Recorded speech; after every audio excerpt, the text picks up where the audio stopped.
Welcome to the Living Artist Podcast. I'm your host, Preston M. Smith.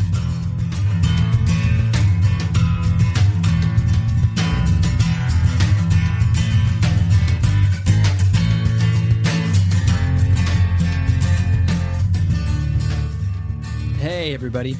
Welcome to the Living Artist Podcast. I'm Preston M. Smith, at PMS Artwork everywhere on internet land and socials. I want to thank you for landing on this podcast.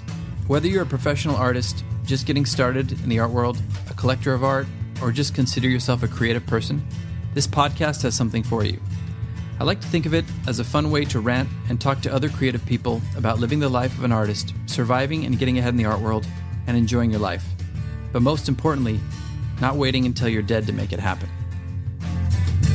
All right, let's get started.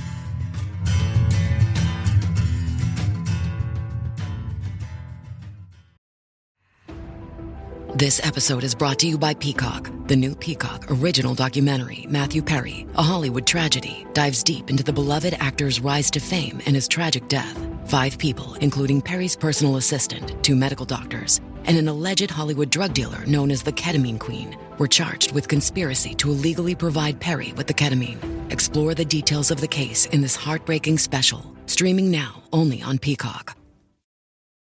This episode is brought to you by State Farm. From your morning podcast to your afternoon playlist, State Farm knows you personalize your entire day, and that's why State Farm helps you personalize your insurance with the State Farm Personal Price Plan. It offers coverage options that help protect what you care about most at an affordable price just for you. Like a good neighbor, State Farm is there. Prices vary by state. Options selected by customer. Availability and eligibility may vary.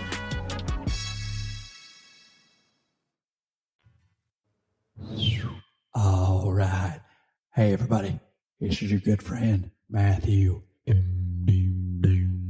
That's right. Taking a break from my lucrative acting career to follow my one true passion, which is, that's right, everybody, speaking at seminars. I am a motivational speaker now, and if you're available this Saturday, I will be down at the Holiday Inn, shirtless and ready to drop some wisdom. Woo! Oh, okay, Matthew, settle down. It's a bit wild. I hear you, but don't you think it's a little unsustainable to just go all willy-nilly into another field? I don't know. I do sure appreciate your concern, Owen, little buddy, but this is something I've given a lot of thought to. Okay, it's just like, wow. Green light, it's wild. Red light, oh, wait, what? Well, as you know, little buddy, I can only chase down the dream of my future self. I think you'll remember a pretty powerful speech I gave about that a few years back. And now, duty calls, little buddy. McConaughey, out. Gotta love the enthusiasm. You definitely do got to appreciate the enthusiasm. Welcome back to the show, everybody. That is just some, me just fucking around. That's me just fucking around, Yeah, it's fun to do Matthew and Owen's voices. So, just having some fun. Obviously dropping a little bit of a hint as to what we're going to be talking about today. Sustainability. We're not talking about sustainable salmon or sustainably raised crops. We are talking about being sustainable in your art career.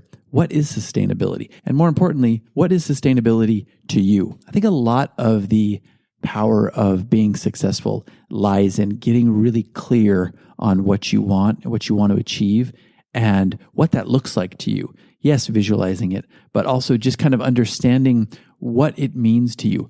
What does sustainability mean to you as an artist? What does a sustainable career look like in your mind? And how could you achieve that? I think that's the step number one, is you have to really get clear in your mind about what that is. Speaking of willy-nilly, I was all, doing art willy-nilly for many years, just kind of like waiting for somebody to save me and figure out like, oh, we're going to take you on and we're going to start selling your work. And then you're going to be a household name. You're going to be famous. You're going to have nothing to worry about. And you're just going to be creating in the studio and not having to do anything else. You can just keep drinking and creating and we'll take it from there. Well, that doesn't really happen.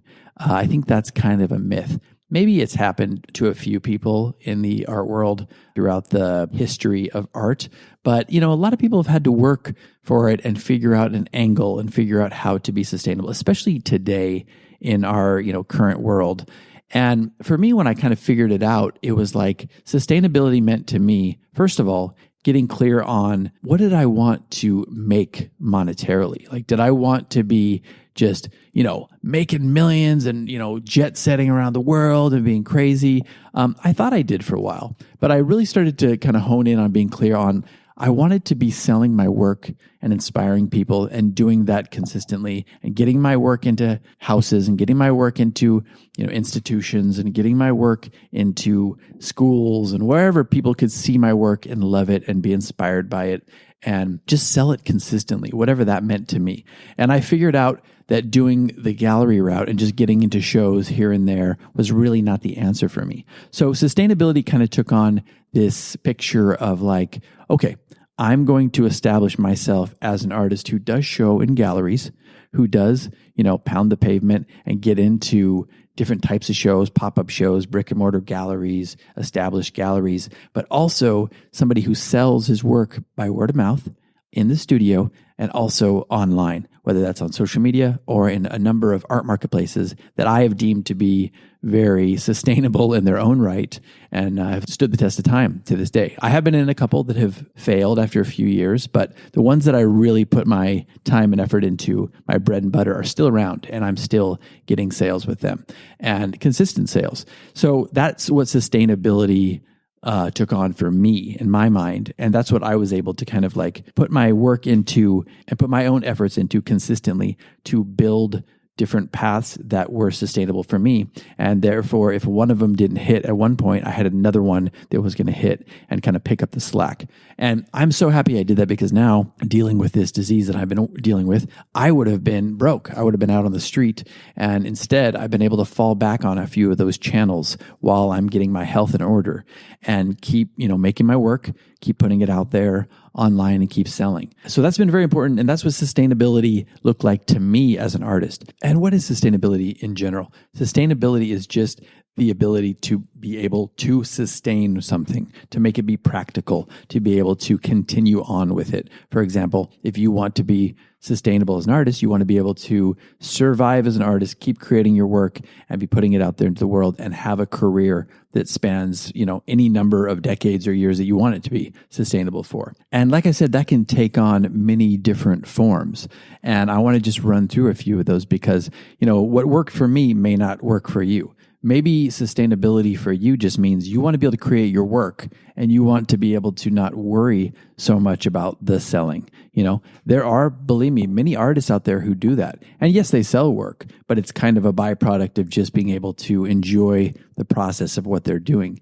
And, throughout time, people have found benefactors to kind of foot the bill for them. It's almost like you get an investor when you're flipping houses. You get some people to put up the money for you to then go in and do the work and flip the house and then make a profit, and then you get a cut of that.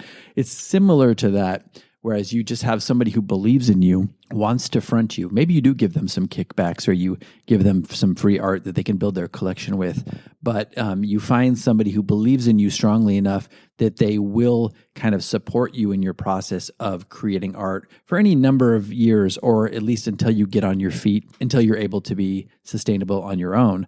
And then maybe you pay them back, or maybe you just, like I said, you pay them back with some art or whatever. There are plenty of people who do that. And sometimes it's in a relationship. You find people who your spouse really just believes in you and they're doing well, and they end up making it sustainable for you to create art and do your thing and show work and go around the country and go around the world and travel and show your work and sell your work. And that's beautiful. And there's nothing wrong with that. There's a lot of people that do that.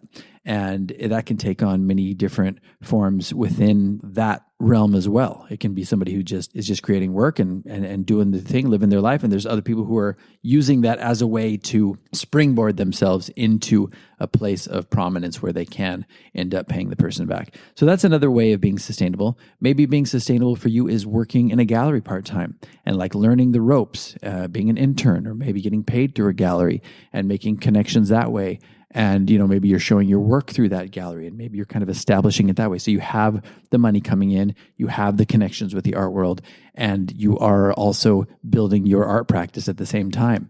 That's one way of being sustainable as an artist. Maybe it's also just having a day job or being an art teacher. Being an art teacher is great because it's the same thing. You can be molding young artistic minds. You can also be hobnobbing with other people in the art world, doing different shows, having even shows through your own art institution yourself. Like my professor and mentor was a great painter, and he taught a lot of artists, and he was invaluable to me, but he also showed his work through the institution, through the university. He would have solo shows through there, and he would make connections with other people in the art world through being a teacher. So that's another avenue where you can make money, but also you have access to the materials, you have access to maybe a studio. He had a studio on campus that he painted out of.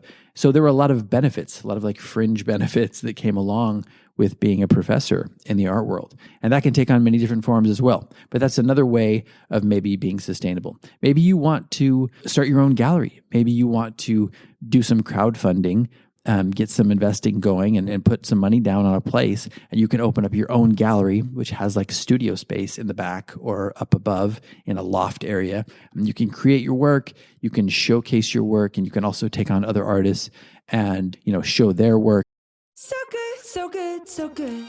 New markdowns up to 70% off are at Nordstrom Rack stores now. Fresh kicks, spring tops, new dresses. There's always a score. I mean, the denim section is unreal. Why do I rack? All the dresses. I always find something amazing. Head to your Nordstrom Rack store to find can't-miss deals on all the spring things. Great brands, great prices. That's why you rack.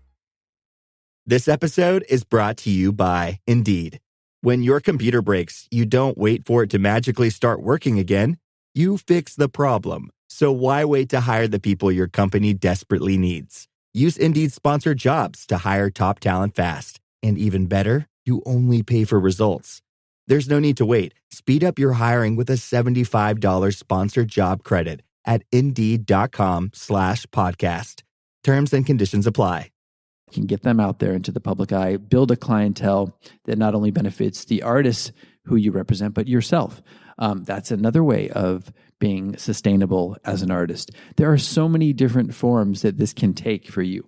So I'm just throwing a few out there so you can see some possibilities. Maybe that means being a full-time muralist or street artist or social media art influencer. But what does this look like for you? There can be many different variations or iterations of this, and it's really up to you, and you're only kind of limited by your own imagination on what you can do with this. Now, there's so many different options out there with, being plugged in internationally with social media and even AI. What are the possibilities of AI with this for you? I would just say don't limit yourself on what being a sustainable artist can look like to you, but just make sure that you are trying to create a very clear vision of what that might look like for you. And you can always change that if it doesn't work. But I would say spend some time really figuring out what that looks like for you. Are you going to be the type of artist that's going around the world and having shows in all these different countries, in Korea, in China, in Europe, in the United States, in South America? Are you going to be that type of person? Are you going to be doing a lot of art fairs and running around? Or do you want to be more of like a digital nomad, somebody who travels around with your laptop and, sells prints and sells your work online more and visits local galleries wherever you're traveling? Or do you want to be somebody who has control of your art career from home? You're plugging a lot of your artwork into, online art marketplaces, and you're really living off of your studio and word of mouth and having studio visits. There's just so many different versions of this. And it kind of depends on what your personality type is like, what your comfort level is. Obviously, you can push yourself out of your comfort level and develop new skills, of course. But finding something that looks sustainable to you and really putting a lot of your effort towards that and visualizing that as much as possible and, dipping your toes in, testing the water, developing a practice around whatever that vision is for you, and then giving it a real shot for maybe a year, 2 years, 3 years, if you're trying to figure that out and see if it works. And then you can kind of make iterations on that as you go and see if you can find even a new version of what that sustainability looks like to you. But I think that's really important. getting very clear on that, first of all, seeing what that looks like in your mind, starting to put it into practice, starting to figure out some avenues of how you can bring in some income, how you can build your studio and your body of work, and, just start to envision what being a sustainable, maybe professional artist looks like in your mind, and then really giving that a go.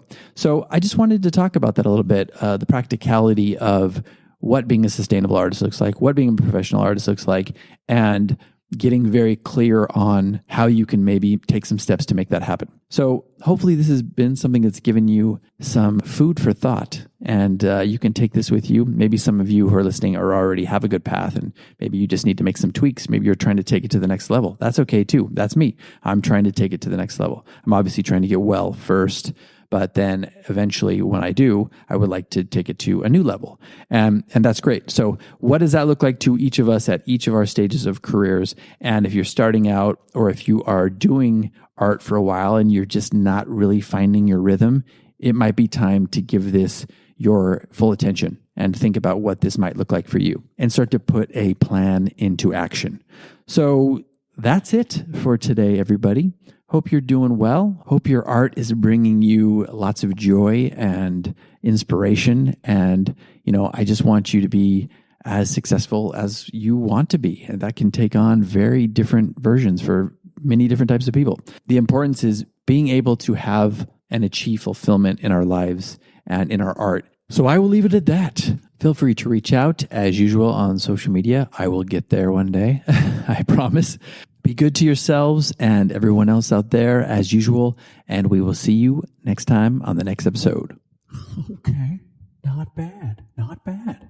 I don't know about you all, but I feel inspired. It's wild. Well, hell, everybody. You know what that is. That sounds like one big fat green light. See you at the Holiday Inn on Saturday. McConaughey out. Does anybody else know what the fuck is going on?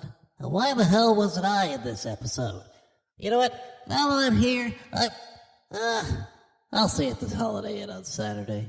Bufford, out. Screw this job. This has been the Living Artist Podcast. Thank you so much for listening. I just want you to know that I appreciate you being here, and I'm grateful to be in your ears. Your art and creative life on this planet is meaningful, so thank you for sharing it with me. If you like this podcast, whatever platform you're listening to it on, please subscribe and share it with your friends. You can also leave me a positive review to show your support. This helps me to reach more people with the algorithmic magic and keep the show going strong. If you want to see more of what I do and check out the art that I create, you can visit my website at www.pmsartwork.com or follow me on social media everywhere at PMS Artwork. That's it for now. See you back here next time.